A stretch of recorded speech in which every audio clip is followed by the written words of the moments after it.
Yes, it is. Hi, Dwayne. This is Lieutenant Turk with the Greeley Police Department. How you doing? Good. What are you from? My name is Lieutenant Turk, T-U-R-K, and I'm with the Greeley Police Department. Oh, hi. How you doing there, Officer Good. How you Turk? doing, sir? Oh, I've been better. I'm watching a video here. A guy just got sentenced to 3 years probation for, man, I can't think of it now, but basically what he did is he walked into a federal building and the lady at the desk asked what he was doing. He said he was waiting for a friend. He was actually investigating, doing some investigative journalism. And he lied to the lady saying he was doing something when he really wasn't, and they charged him with lying or something.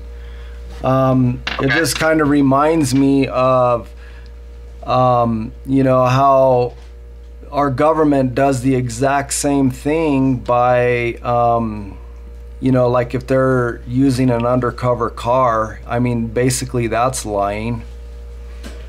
And then I kind of see as our government as being hypocritical. Okay.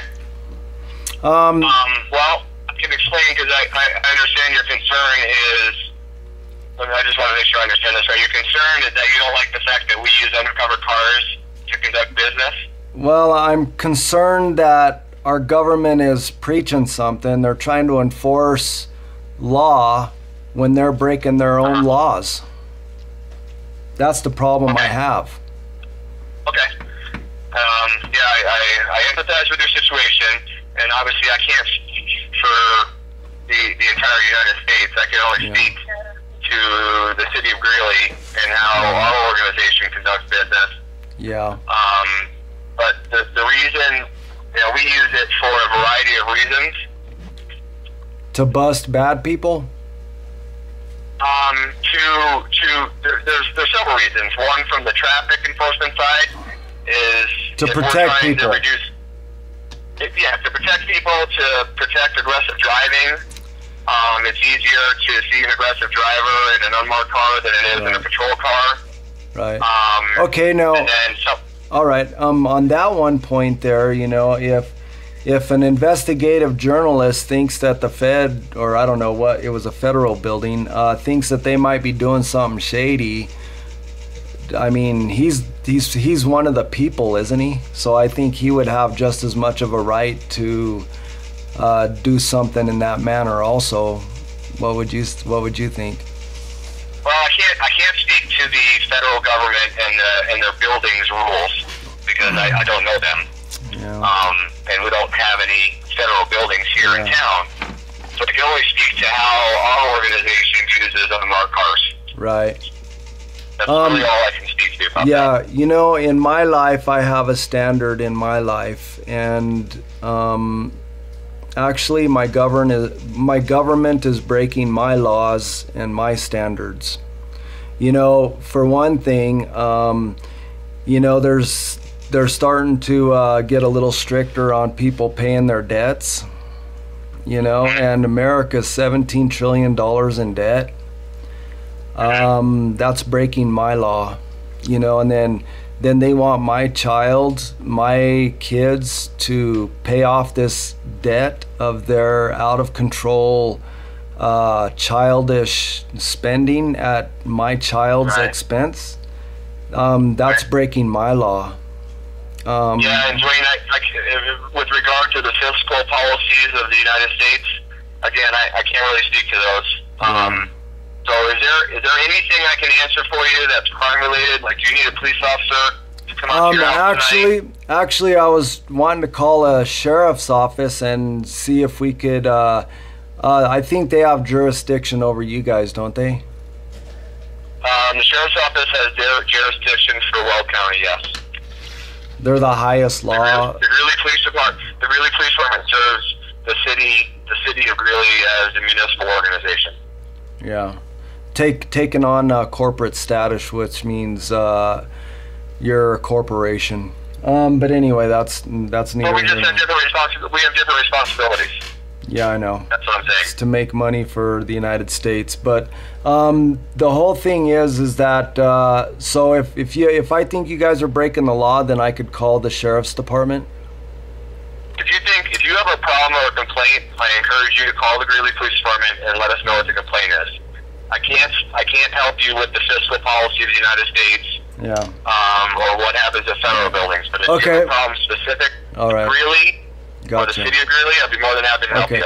Okay. I also have another issue here. You know, we have the Constitution to keep our government in check, and it appears to me that it's possible that people who are earning a paycheck and supposedly have sworn an oath to uphold the Constitution doesn't really know the Constitution. What I see is that they are taking commands from a superior, and they are carrying out job duties according to their interpretation rather than understanding what the Constitution really means. And therefore, I think that a paycheck is becoming a higher priority than the law. What do you value more? Do you personally value the Constitution more, or do you value your paycheck more?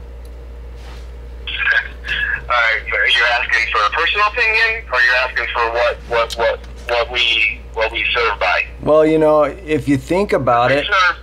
We serve the citizens of Greeley in the state of Colorado, and we uphold the Constitution, the state statutes that are passed by legislature, and the municipal ordinances, and that's what we do in terms of protecting and serving. Yeah. So as an employee of the city of Greeley, yes, we get a paycheck for that. Okay. But we have a code of ethics that we're responsible for following. All right, you're protecting people, right? Protecting and serving. Yeah. Well, yes. Okay. Well, it's interesting because I was laid off from 3 jobs and had no place to live, and to my understanding, people they hide out because there's no place to go.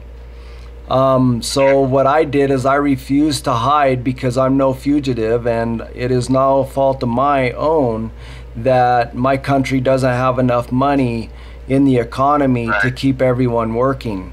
So so if you were to approach me and I was a victim of bad money policy and breaking our forefathers' boundaries that they set for us to understand the Constitution, then how is that protecting me if somehow I have no place to go and they threaten to arrest me or something? How is that protecting me?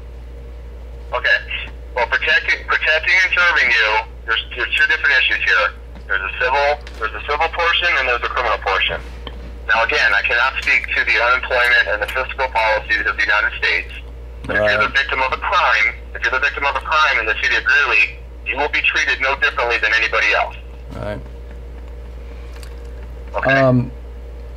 Yeah. Hey, Dwayne. Yes. Is there anything that I can help you with regard to anything criminal or well-being in the city of Greeley right now? Mr. Turk, you know, I've found out that since I've learned about our money system and the real heart of the issues of the problems that I have, any officer is incapable of addressing those, because in order to address the problems I have, you would have to go back to gold and silver as money, and you would have to live within your means like I do, which none of this government knows how to do that. So I don't think you have any capacity as a government agency to do anything for me whatsoever. The only way you could do anything for me is if you went and arrested people who counterfeit money, which are the banks, and all of those people that are breaking the principles of the Constitution upon which this country was founded. That is the only way I see that you could help me. And I don't see any willingness of any officer. Your opinion.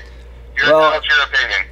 Well, you know, I do have a quote. It says, everybody has an opinion, just don't let yours get run over by God's plan. Okay. All right. Well, I appreciate your time. You've been pretty nice, and I do appreciate your time. Okay, sir. Have a good night. You too.